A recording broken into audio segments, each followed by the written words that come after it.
Welcome to The Explainer. We're all about breaking down complex topics by looking directly at the source material itself.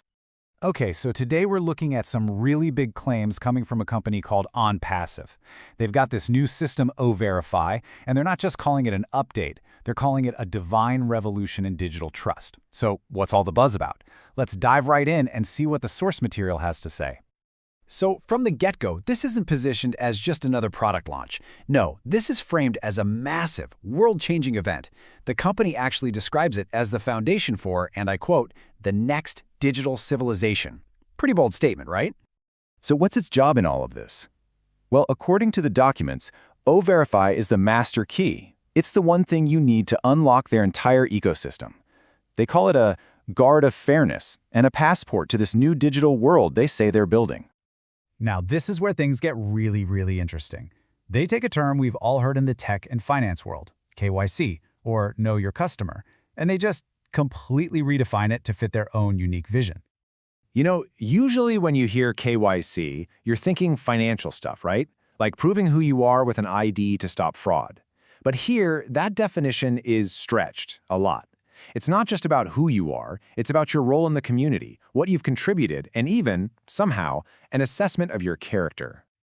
And this quote right here, it really sums up the whole philosophy they're pushing. They insist the goal isn't to restrict people, it's to create a space where everyone is authentic, everyone is real. They even call it a digital covenant of trust, which you got to admit is some powerful language. So the big question is, how do they claim to do all this?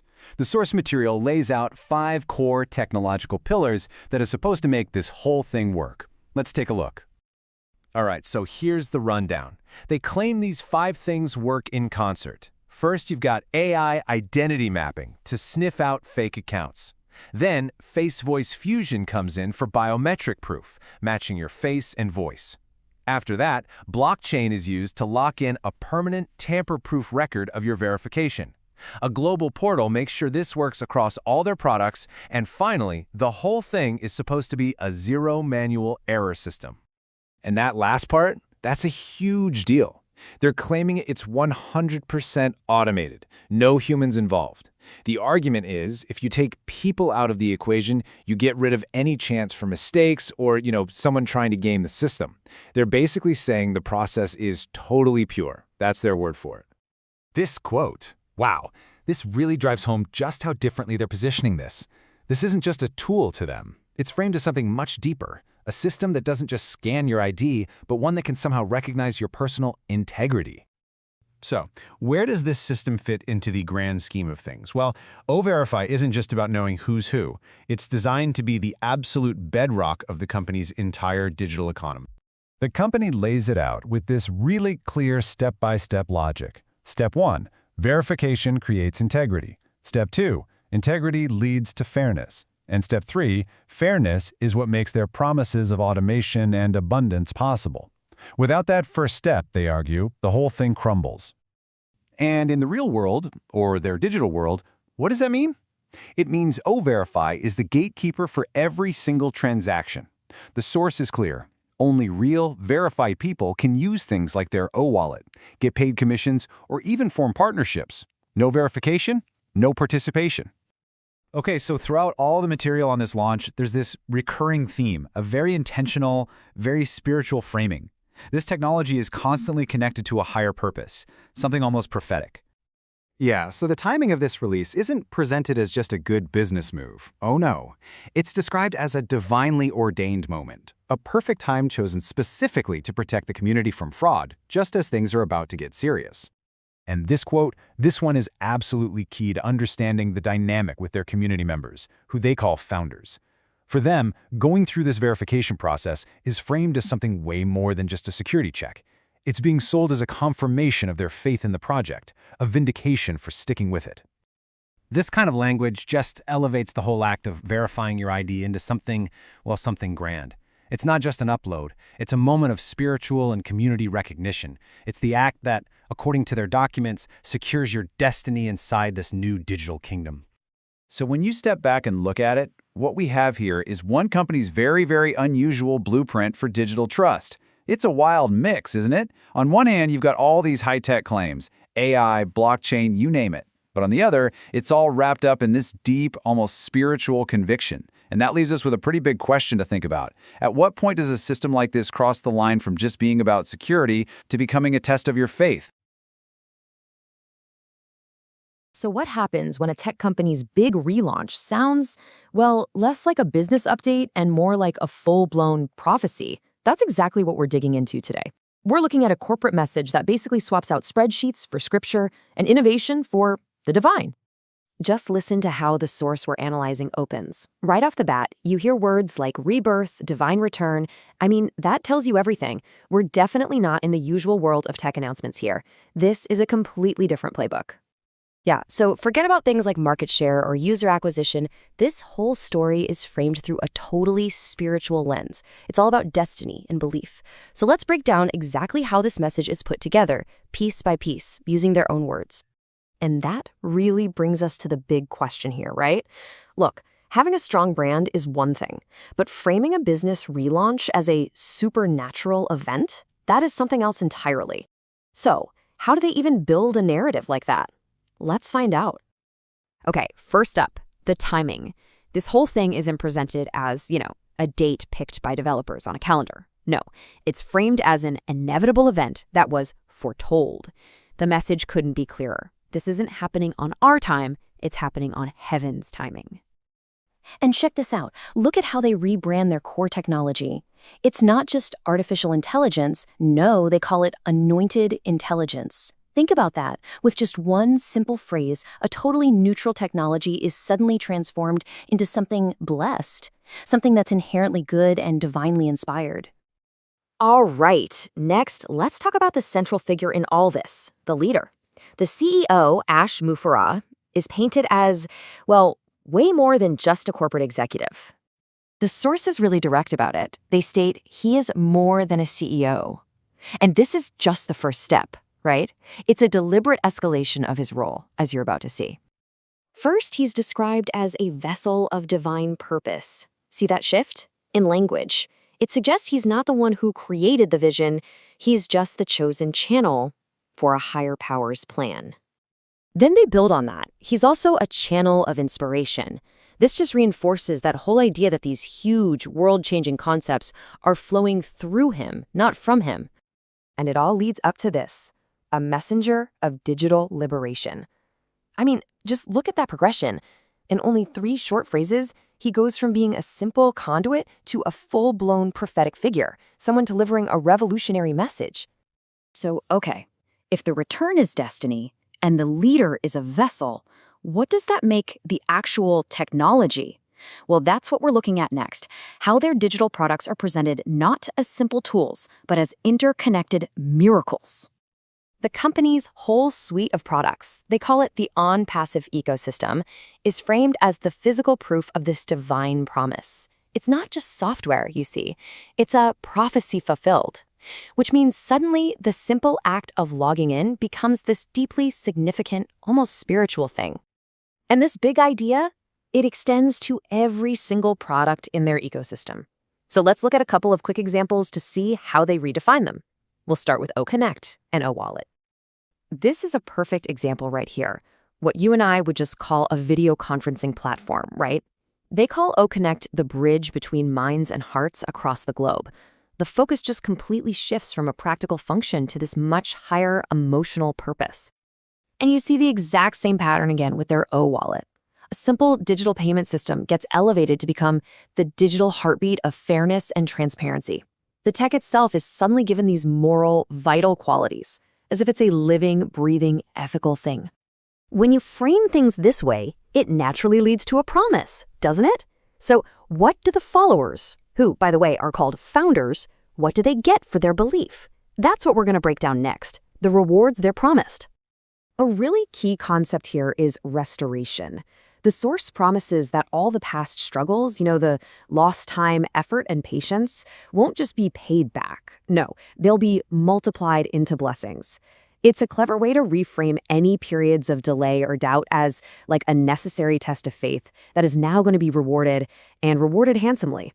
So this whole journey for the founders, it's laid out like a clear 3-act story. Step 1, they endure delays. Step 2, they kept the faith through all of it. And that leads them right to the third and final stage, the season of restoration. You can see how that would create a really powerful and validating narrative for the community, right? Even their financial model gets a special name, supernatural economics. And the definition they give here is really key. It positions their system as morally superior, something that rewards community and goodness over greed. And the grand goal? To make millions of people free. Okay, so if the founders are promised all these blessings, what's asked of them in return? In our final section, we're going to look at the mission they're given, which casts them not as just passive users, but as active participants in this whole divine plan. Get this. According to the source, becoming a founder wasn't even a choice. It was a calling. They're told they were literally sent here and that they now carry an anointing. Basically, a divine commission to go out and spread abundance, peace, and wisdom using this technology. And the whole narrative, everything we've talked about, it all comes together in this final, defiant message to the world. It frames the company's return as this inevitable, unstoppable force of destiny. This language is basically declaring that any skepticism or opposition is completely useless against a divinely ordained plan. So, after breaking all of this down, this really unique messaging, we're left with a pretty interesting question, I think. As businesses build these super passionate global communities online, where's the line? What's the line that separates a really powerful brand movement from something that starts to function more like a modern-day belief system? It's definitely something to think about. Welcome to The Explainer. Today, we're diving into a really interesting narrative. It's called On Passive Victory with Ash. We're going to break down the key messages, the main themes that really make this story tick. And right out of the gate, they set up this really powerful way of thinking. The idea is that victory isn't something you go out and get. No, it's something that's already inside you. And that core belief, well, that's the bedrock for everything else we're about to see. All right, so let's get into this first big theme, this vision for tomorrow. What is it? Well, the source material makes it clear this isn't just, a business plan. It's framed as something way bigger, the fulfillment of what they call a divine promise. So what does victory with Ash actually mean? The source defines it as that exact moment, when what you've been believing in finally becomes real. And there's a really important twist here. They say this isn't about competing with anyone, it's about completing something together. It's about a whole group rising up as one. And that right there tells you they're playing the long game. The whole narrative is that this wasn't some get-rich-quick scheme. No, it was designed for tomorrow, for future generations, all built on this foundation of automation, trust, and prosperity. It's all about looking way down the road. Okay, but if you're gonna have a vision that big, you need a certain kind of mindset to get there, right? And that brings us to our next big idea: faith, patience, and preparation. In this story, being patient isn't just a good quality to have. It's basically the cost of entry. And this is a really central belief in the narrative. The idea that real victory, that's for the people who believe before there's any proof. This completely changes how you look at the long waiting period. It wasn't a delay, you see. It was a crucial, intentional part of the whole process. And here's where the story really draws a line in the sand. It creates these two distinct groups. You have the faithful, the ones who stuck it out and trusted the vision. And then you have the doubters, the ones who questioned it and left. It's a pretty powerful way to build this sense of us, a shared identity for everyone who stayed. I mean, this quote just says it all, doesn't it? The waiting wasn't wasted, it was shaping us. It frames that whole period as a test, like it was forging them into something stronger. The message here is pretty clear. What's coming is so powerful, it could only be given to people who proved they could handle the weight. All right, so we've got the big vision. We've got the mindset of faith and patience. But how does this all actually happen? What's the engine that makes it all work? Well, that's where the tech comes into play. Let's look at what they call the ecosystem of empowerment. So at the core of all this is a whole suite of products that all work together, the OES. And the strategy seems pretty straightforward, right? They're building a complete, self-contained digital universe. So instead of jumping between different apps for everything, the idea is to have one place, one solution for it all. But here's the thing you've got to understand. They're not just presenting these as simple tools. The story they're telling is that each one is a key that can unlock your own potential, both personal and financial. They're not just apps, they're supposed to be vehicles for transformation. But you know, cool tech is one thing. To really be a movement, you need people. A lot of people. And that leads us right into the next piece of the puzzle. This idea of building a massive, global community of founders. And they describe this community as a truly global thing, something that crosses all borders, uniting everyone under one flag of progress. And just listen to the words they use. A worldwide awakening, the movement of miracles. That language is chosen very carefully, you know? It's designed to make people feel like they're part of something huge, something historic. So, let's recap. We have the big vision, we have the followers who waited patiently, we have the technology ecosystem, and we have the global community. So, what's the end game? Where's all of this headed? Well, it all culminates in what the source calls the promised era of overflow. And this is where the narrative really starts to build. It hits you with a series of really direct, powerful declarations. It starts by acknowledging that long wait, saying straight up, your patience has a payday. Then it speaks to all the challenges, all the hurdles they had to overcome. Your endurance has a reward. And finally, it brings it all home, right back to that core idea of belief. Your faith has a future. I mean, think about that. That three-part punch, it's the whole promise of the entire project boiled down into just a few powerful words. Really effective. So this era of overflow, this is the big promise at the end of the rainbow. It's pitched as this age of incredible abundance, blessings, opportunities, rewards, all coming through that tech ecosystem. And the message is crystal clear. This isn't luck. This isn't winning the lottery. This is presented as what you have earned through all those years of belief. And then they wrap it all up with this incredibly powerful closing statement. It completely reframes the whole thing. Victory with Ash stops being just a catchphrase and becomes a prophecy fulfilled. That word choice implies that this outcome was inevitable, that it was always meant to be. It really elevates the whole thing beyond just business. It makes it feel almost destined. So that's the story of Victory with Ash in a nutshell. It's all about what happens when a long-held belief finally crosses the finish line, and it really leaves you with a big question, doesn't it? When a journey that was all about waiting and believing is finally over, what comes next? Welcome back, everyone, to The Deep Dive. Today, we're really taking the plunge into something quite different, a set of documents that, well, it doesn't just lay out a business plan, it reads more like a revival. Our mission today is to explore this document called the Supernatural Return of Our Business. It's fascinating because it mixes high-tech development with this really intense, spiritual, almost prophetic language. That's a great way to put it. It really captures the core dynamic. This source material, it sets out the vision for OnPassive, the company led by Ash Mufareh. But yeah, if you're expecting, charts about market share or profit forecasts, this isn't it. The document explicitly says recent developments aren't just updates. They're calling it a divine return, a rebirth even, driven by this absolute conviction. Destiny. Right. So our mission then is really to unpack that specific language because it feels like a total redefinition of what a tech company, especially a high-tech one, claims to be.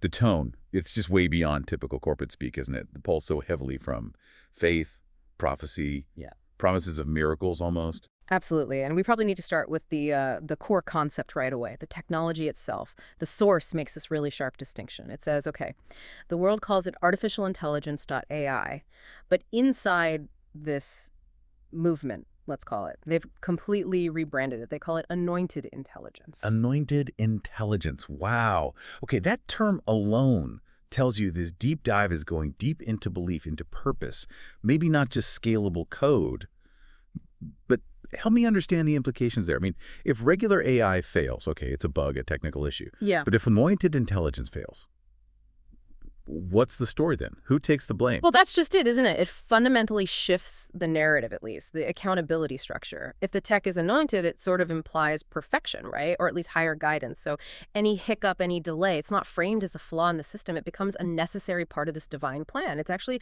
a really powerful way to shield the whole venture from, market doubt or skepticism. Okay. So let's unpack this hierarchy they set up. Reading the source, Mufareh. He's presented as way more than just a CEO. He's almost this, figure of destiny.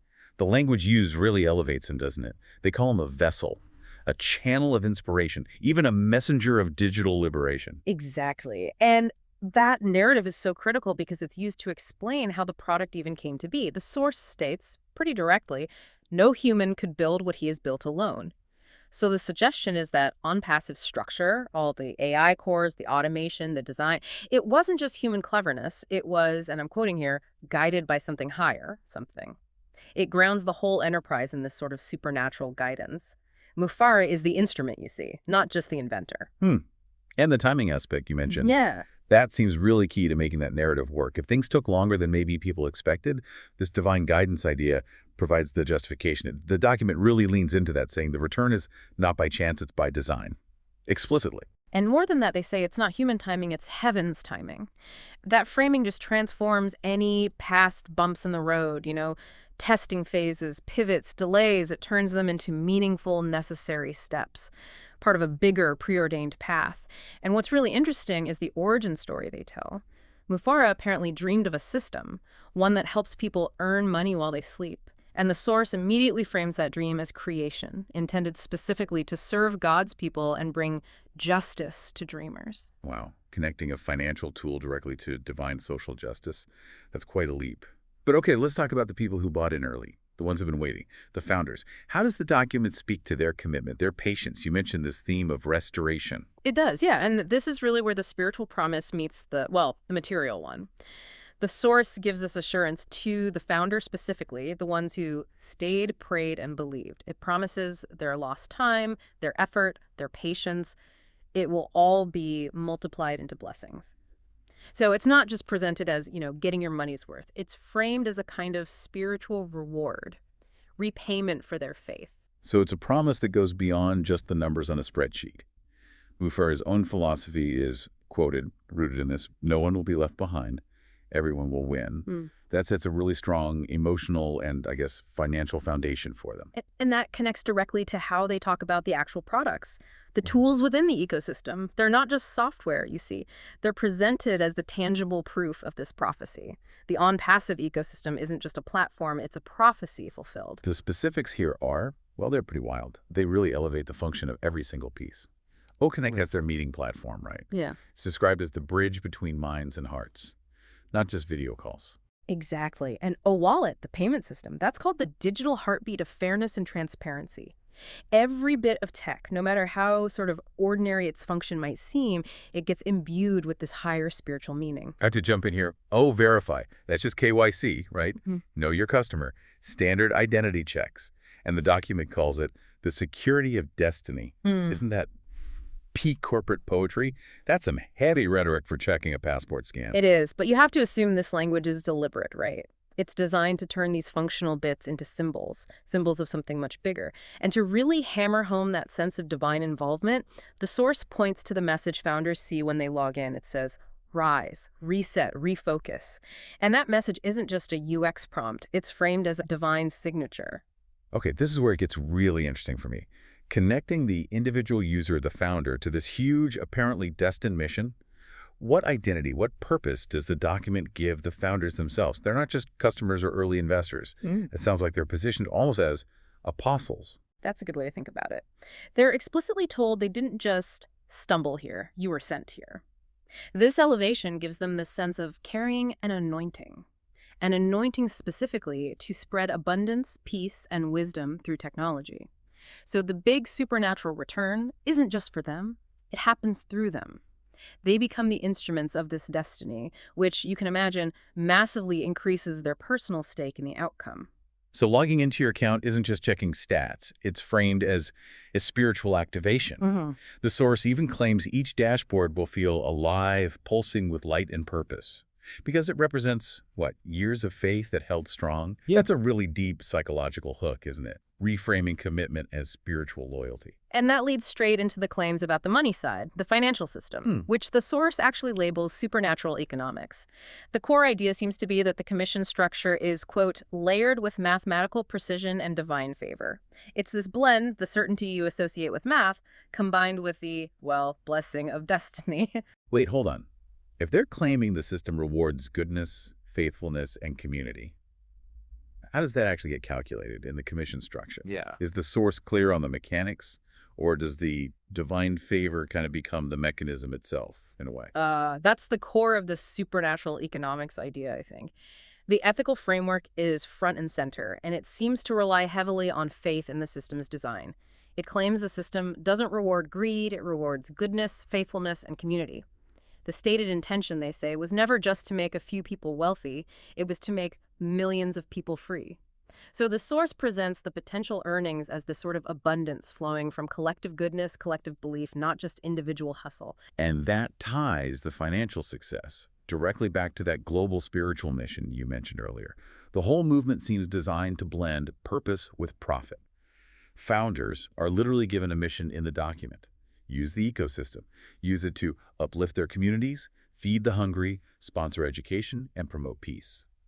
It basically turns their potential earnings into a required tool for doing good in the world. That global aspect is definitely key. The source makes a big point about the unity it creates. It says different languages, same spirit, different flags, same vision, and they explicitly call this supernatural unity, something only possible when God breathes on a business. So it positions the company not just as a global business, but as this kind of unifying global force. Okay, so if we try to pull this all together, what we have is this really unique document. It's not talking about a product launch or Q4 earnings in any normal sense. It's framing what the outside world might just see as business success as actually being a revival. It's an incredibly potent mix, using spiritual language and commitment to essentially guarantee material outcomes. Yeah, the document doesn't really ask you to believe in it. It sort of demands you recognize a fate that's already sealed. The closing message aimed at the wider world is just pure certainty. No room for doubt, market forces, competitors, nothing, it says. You cannot stop what God has ordained. You cannot silence what truth has built. You cannot delay what destiny has declared. It's quite the final statement. Yeah. It positions failure as literally impossible, doesn't it? Right.